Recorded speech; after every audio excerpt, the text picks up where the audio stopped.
함께 봉독하겠습니다. 시작. 바벨론으로부터 부르짖는 소리가 들리도다. 갈대아 사람의 땅에 큰 파멸의 소리가 들리도다. 이는 여호와께서 바벨론을 황폐하게 하사 그 큰 소리를 끊으심이로다. 원수는 많은 물같이 그 파도가 사나우며 그 물결은 요란한 소리를 내는도다. 곧 멸망시키는 자가 바벨론에 이르렀음이라. 그 용사들이 사로잡히고 그들의 활이 꺾이도다. 여호와는 보복의 하나님이시니 반드시 보응하시리로다. 만군의 여호와라 일컫는 왕이 이와 같이 말씀하시되 내가 그 고관들과 지혜 있는 자들과 도백들과 태수들과 용사들을 취하게 하리니 그들이 영원히 잠들어 깨어나지 못하리라. 만군의 여호와께서 이와 같이 말씀하시니라. 바벨론의 성벽은 회파되겠고 그 높은 문들은 불에 탈 것이며 백성들의 수고는 헛될 것이요 민족들의 수고는 불탈 것인즉 그들이 쇠잔하리라. 유다의 시드기야 왕 제4년에 마세아의 손자 네리야의 아들 스라야가 그 왕과 함께 바벨론으로 갈 때에 선지자 예레미야가 그에게 말씀을 명령하니 스라야는 병창감이더라. 예레미야가 바벨론에 닥칠 모든 재난 곧 바벨론에 대하여 기록한 이 모든 말씀을 한 책에 기록하고 스라야에게 말하기를 너는 바벨론에 이르거든 삼가 이 모든 말씀을 읽고 말하기를 여호와여 주께서 이곳에 대하여 말씀하시기를 이 땅을 멸하여 사람이나 짐승이 거기에 살지 못하게 하고 영원한 폐허가 되리라 하셨나이다 하라 하니라. 너는 이 책 읽기를 다한 후에 책에 돌을 메어 유브라데 강 속에 던지며 말하기를 바벨론이 나의 재난 때문에 이같이 몰락하여 다시 일어서지 못하리니 그들이 피폐하리라 하라 하니라. 예레미야의 말이 이에 끝나니라. 아멘. 오늘은 예레미야서 51장 말씀을 가지고 말씀을 기록하고 들려주라 이런 제목으로 묵상 나눔하도록 하겠습니다. 먼저 54절로 58절 말씀인데 58절에 그들이 쇠잔하리라 그랬습니다. 한번 따라해 봅시다. 그들이 쇠잔하리라. 자, 오늘 본문에 보면 예레미야 선지자는 그가 직접 눈으로 보는 것처럼 바벨론의 심판을 묘사하고 있습니다. 바벨론에서 울부짖는 소리와 탄식과 통곡이 들려옵니다. 대적들은 거센 파도처럼 바벨론으로 몰려와서 용사들이 사로잡히고 활이 꺾였습니다. 이것은 바벨론에 대한 하나님의 보복 때문에 일어난 일이었어요. 만군의 하나님은 바벨론의 고관대작들과 용사들이 진노의 잔을 받게 하시고 그들이 자랑하던 견고한 성벽, 높은 성문들도 모두 파괴되고 불타며 그들의 모든 수고는 잿더미가 되어 사라지게 될 것이라 이렇게 말했습니다. 자, 본문이 우리에게 주는 교훈이 있는데 온전히 하나님께 순종하며 살아라는 것입니다. 한번 따라해 봅시다. 온전히 하나님께 순종하며 살라. 자, 하나님은 바벨론의 성벽은 회파되고 모든 성문들은 불에 탈 것이고 백성들의 수고는 헛된 것이 되어 쇠잔하게 될 것이라 이렇게 말씀하셨습니다. 느부갓네살 왕은 동쪽으로는 엘람과 메대, 서쪽으로는 지중해까지, 남쪽으로는 애굽과의 전쟁에서 승리함으로써 정말 대제국을 이루었습니다. 전성기를 누리던 이 바벨론 제국은 성 안에는 4마리의 말을 끌 수 있는 전차가 다닐 수 있는 그런 성벽 도로가 형성이 됐고 적으로부터 보호하기 위해서 사방이 2중 3중의 성벽을 지닌 강력한 요새였습니다. 또한 성 내부의 하수도 시설은 유프라테스 강으로부터 물을 끌어들여서 지금의 도시 수준에 가까운 배수로를 건설했고 사막 한가운데 가장 호화롭고 웅장한 왕궁을 건설하기도 했습니다. 또한 성 안에는 공중정원이 존재했다 그러는데요. 자, 느부갓네살의 왕비는 산이 많아서 과일과 꽃이 풍성한 메디아에서 자랐는데 이 바벨론에 마음을 두지 못한 채 항상 아름다운 고향의 푸른 언덕을 그리워했습니다. 이 모습을 안타깝게 여긴 느부갓네살 왕이 왕비를 위해서 메디아에 있는 어떤 정원보다도 아름다운 정원을 바벨론에 만들기로 했는데 이렇게 해서 BC 605년에서 662년경에 바그다드 남쪽에 공중 정원을 건설하게 됩니다. 전국의 유능한 건축 설계가와 각종 기술자들은 왕명에 따라서 왕궁의 광장 중앙에 가로 세로 각각 400m, 높이 15m의 기둥을 세우고 그 위에 지붕을 깔고 다시 그 위에 기둥을 세우고 층을 쌓아 올린 층계식 건물을 세웠습니다.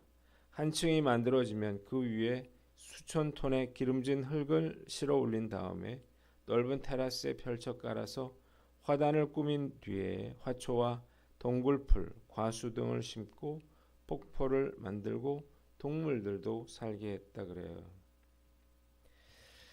자, 비가 거의 오지 않는 이곳에서 이런 큰 정원을 만든다는 것도 어렵지만 이걸 유지해 나간다고 하는 것도 불가능한 일인데 느부갓네살 왕은 이 문제를 해결하기 위해서 정원의 맨 위에 커다란 물탱크를 만들어서 유프라테스 강의 물을 펌프로 끌어올리고 그 물을 각 층에 대어주므로 화단에 적당한 습기를 유지하도록 하고 그때그때 물 뿌리개를 이용해서 물을 공급하도록 했다 그래요. 이것이 바로 세계 7대 불가사의로 불리는 바벨론의 공중 정원입니다. 그러니까 이 당시에 바벨론이 얼마나 화려한 성읍이었는지 충분히 상상해 볼 수가 있는 것입니다.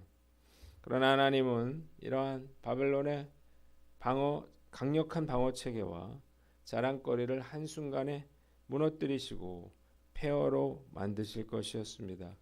두텁게 쌓아 올린 성벽은 그들을 보호하지 못하고 그들의 영광을 상징하는 웅장한 성문도 또 공중정원도 다 불타 사라질 것이었습니다.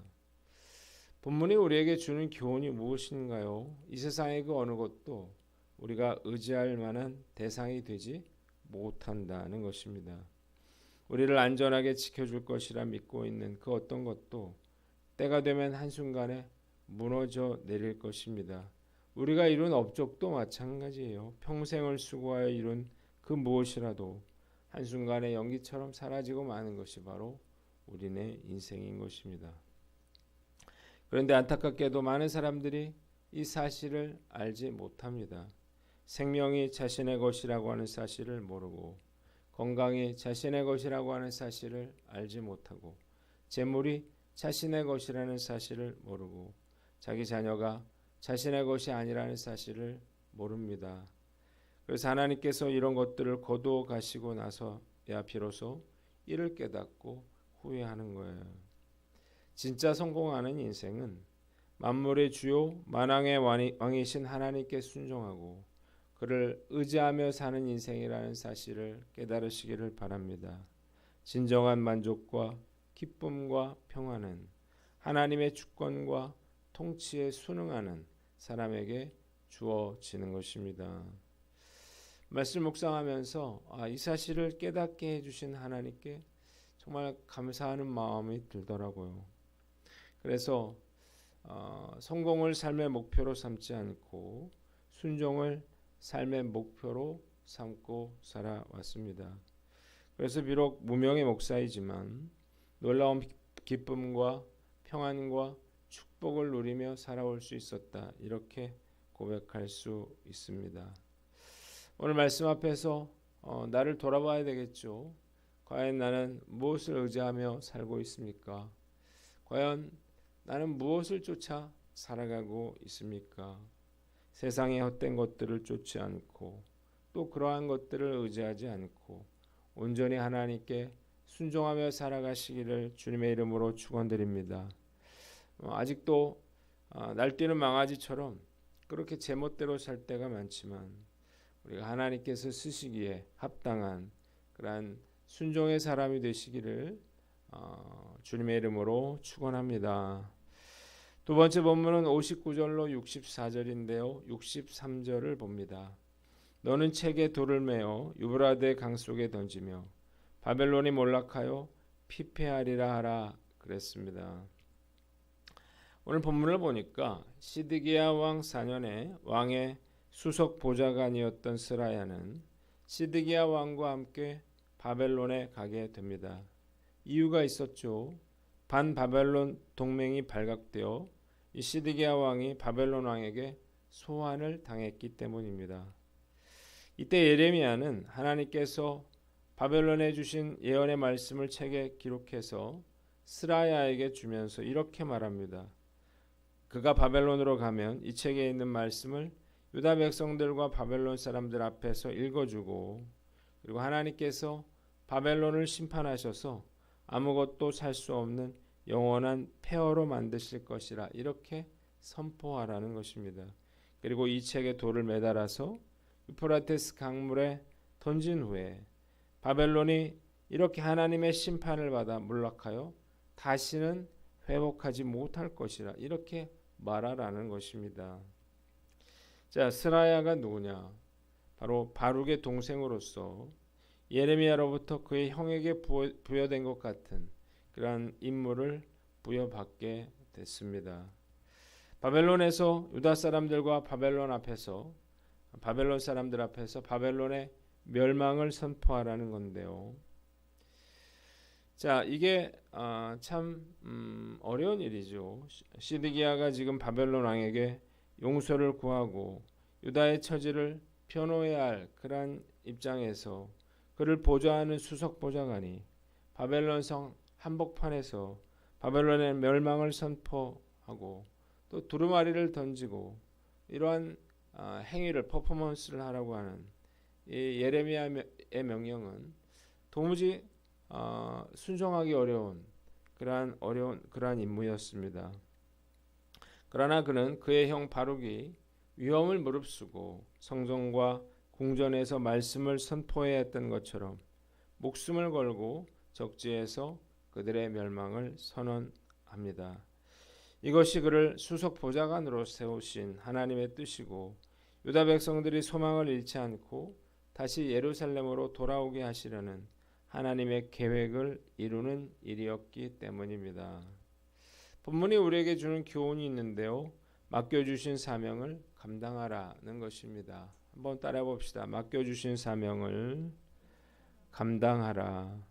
자, 말씀 묵상하면서 참 하나님께서 맡겨주신 사명을 감당하는 것은 결코 쉬운 일이 아니라는 생각을 하게 됩니다. 예레미야는 평생토록 불순종한 이스라엘 백성들에게 그들이 그토록 싫어했던 바벨론에 항복하라고 하는 그러한 메시지를 전해야 했어요.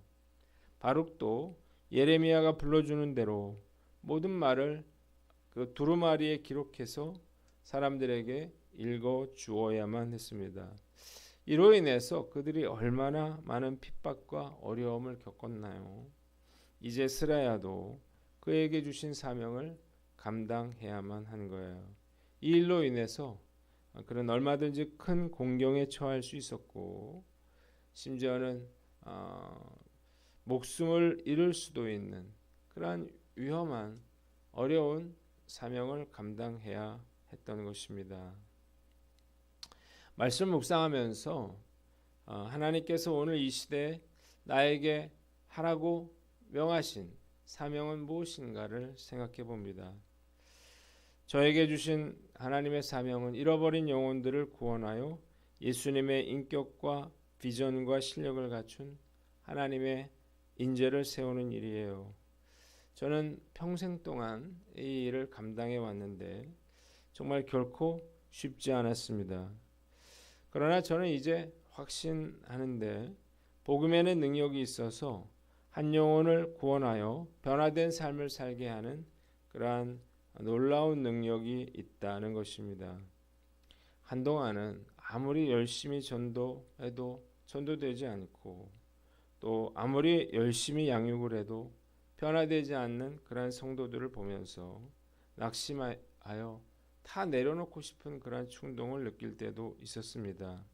그러나 시간이 흐르면서 힘들든 안 힘들든 간에 가능하든 가능하지 않든 간에 이 일이야말로 가장 중요한 사역이고 하나님께서 나를 부르신 목적이고 내가 이 세상에 존재하는 이유이며 어떤 대가를 치르더라도 반드시 감당해야 할 사명이라고 하는 사실을 깨닫게 됩니다. 그래서 지금도 저는 새가족 수영 공부를 하고 있고 또 여자 제자반과 여자 사역반, 남자 제자반을 하고 있어요. 1월부터 시작했는데 아직도 한참 남아 있습니다. 자, 그래서 지금은 어떤 생각이 드냐면 우리가 복음을 전하면 또 하나님께서 영혼들을 보내주시고 그리고 또 그분들을 예수님의 제자로 반드시 세워 나가야 할 책임과 사명이 있다는 사실을 깨닫게 되는 것입니다. 그래서 하나님께서 또 어떤 영혼들을 우리에게 보내주실까 기대가 됩니다. 이번 가을 새생명 행복축제는 11월 24일 파주 시민회관에서 최병호 집사님을 모시고 하게 됐는데 우리가 이걸 잘 준비하고 열심히 전도해서 하나님께서 우리에게 주신 예수님을 닮은 하나님의 인재로 영혼들을 세워나가는 일에 우리가 최선을 다하는 저와 여러분들 되시기를 주님의 이름으로 축원합니다. 기도하겠습니다. 하나님 아버지, 온전히 하나님께 순종하며 맡겨주신 사명을 감당케 하여 주시옵소서.